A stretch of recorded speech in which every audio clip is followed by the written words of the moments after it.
pratique le ski de randonnée depuis une dizaine d'années maintenant, en compétition. J'ai fait 6 ans de haut niveau, au niveau national et international. Fil en aiguille, on a parlé un peu matériel sur différents points, vêtements et puis sac à dos.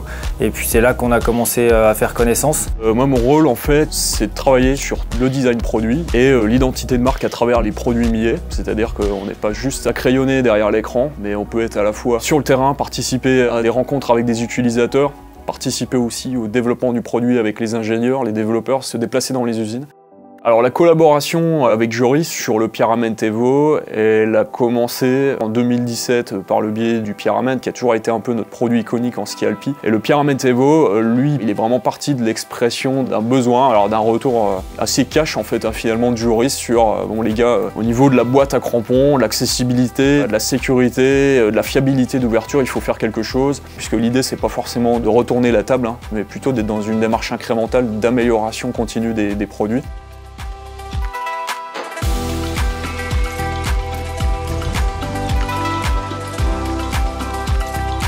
Le Pyramante Evo, il découle du Pyramante 20. C'est un sac qui était déjà performant et qui l'est toujours. Et à partir de ce sac, de continuer à pousser les détails sur les transitions.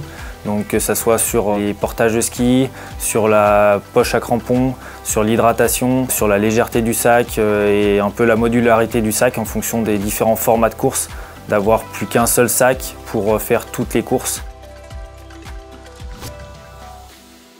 La valeur ajoutée du Pyramante Evo aujourd'hui par rapport au Pyramante 20, lui en fait il va offrir une boîte à crampons qu'on a appelée IF, ça veut dire Isolate Free-Minded, ça veut dire isoler, contenir et à la fois être libre d'esprit. Cette boîte elle va protéger déjà les crampons, contenir les crampons, protéger à la fois l'utilisateur du portage de ses crampons puisqu'on est sur un objet agressif. Et au regard de l'utilisation de cette boîte en compétition, les besoins exprimés, eux, découlent vraiment de cette notion de performance, c'est-à-dire de rapidité d'accès aux crampons, d'utilisation des crampons. Et puis une Emilia Ropp, par exemple, sur une Coupe du Monde, elle sera plus regardante par rapport au poids du produit. Et là, on va pouvoir en fait tout simplement enlever la boîte du sac et revenir à un sac comparable à un sac Pyramante 20. Le sac essentiel, le sac de base qui permet de porter le matériel obligatoire et de porter les skis évidemment.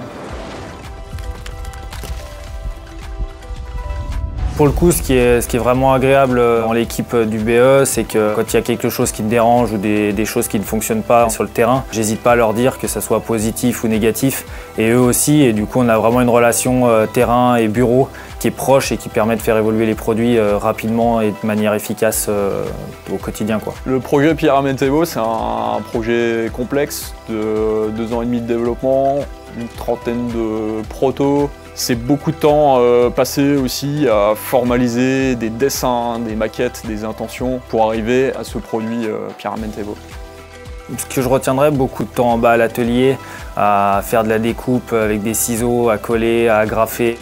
Pour moi, le Pyramante Evo et cette boîte à crampons IF, c'était vraiment un défi, mais c'est surtout un apprentissage. On a appris sur un plan technique, même aussi humainement, je dirais, parce que l'humain, il est vraiment au centre du projet. Et c'est tout ça, en fait, qui nous passionne. Et le produit, il porte ça, il porte la passion qu'il y a dans ce produit, autant sur le côté développement que sur le côté usage, puisque ce qui compte à la fin, c'est d'avoir un produit qui nous plaît et puis qui nous permet de vivre notre passion du ski alpinisme à fond.